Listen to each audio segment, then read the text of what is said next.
Bonsoir à tous et à toutes. Comme convenu, via sondage et via vote, cette vidéo donc va être sur la problématique du SAP, du syndrome d'aliénation parentale. Il y a quelques années en arrière, je me rappelle la première fois où j'ai entendu parler de cette notion de SAP. Donc c'était pour l'affaire de Pontoise et j'avais conversé avec la psychiatre Muriel Salmona pour mieux connaître les tenants et les aboutissants de cette affaire. Et à l'époque, elle avait évoqué le SAP et toutes les retombées liées au SAP. Quand j'ai entendu ce qu'elle avait à me dire, j'étais assez gênée. Je me suis dit très honnêtement en fait qu'elle divaguait, que ce n'était pas possible, que le discours qu'elle tenait ne pouvait pas exister, que c'était en dépit du bon sens. Pourtant, à chaque fois, c'est le même schéma qui se répète à l'infini. J'ai encore en tête les cris stridents de Lily Rose. Je ne sais pas si vous vous rappelez ce tweet qui a fait énormément de bruit où on voit une petite fille qui supplie le personnel soignant de ne pas la remettre à son père et qui, en criant, évoque des viols. Cette histoire, elle a fait le tour de la toile, elle a suscité énormément d'émotions et pourtant, la petite Lily Rose a été remise à son père et sa maman a été emprisonnée pour non-représentation d'enfant. Tous ces témoignages que je vous donne et que je reçois exprimés dans la douleur démontrent un aveuglement systémique de la justice et de toute une société face à la pédocriminalité et à l'inceste. Ces structures nous persuadent que c'est la mère protectrice, lanceuse d'alerte, qui est à l'origine de tous les maux.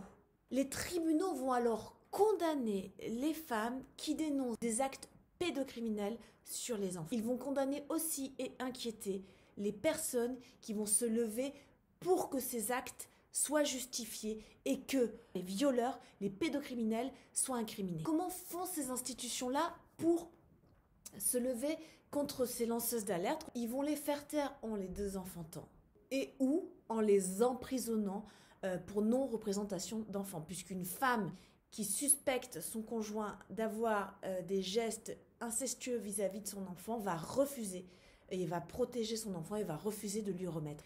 Alors cette pseudo-pathologie s'appelle le SAP, le syndrome d'aliénation parentale. C'est ce syndrome-là qui a envahi tous les prétoires et qui biberonne nos futurs magistrats, donc qui est enseigné dans les écoles de magistrature et aussi qui fait des ravages au sein des professions de l'enfance. Aujourd'hui, on considère qu'il y a entre 3 à 6% d'enfants qui ont été agressés sexuellement ou violés.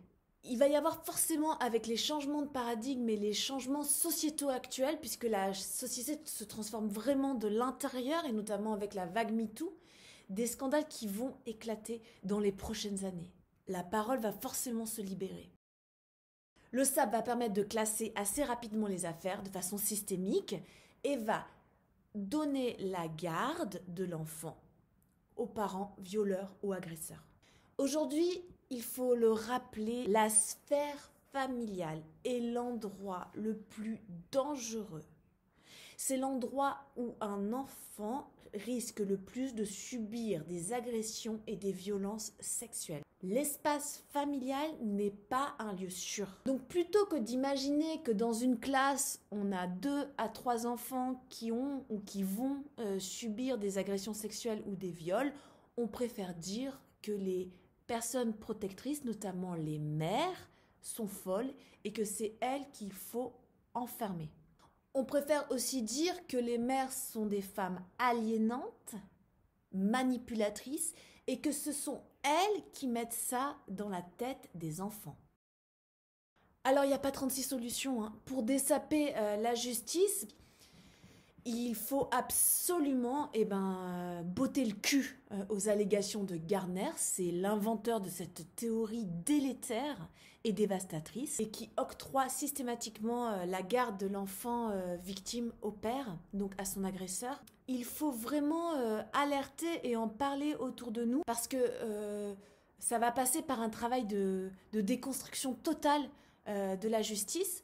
L'Organisation mondiale de la santé a fait passer des circulaires en disant justement que la théorie du SAP est un syndrome qui n'existe pas, qui n'a aucun fondement scientifique. Et évidemment, il faut remettre au centre de tout combat judiciaire, de toute procédure de viol et d'inceste, il faut remettre au centre la parole des enfants. Il faut écouter les enfants et il faut écouter les personnes protectrices, les personnes qui dénoncent l'inceste et les viols.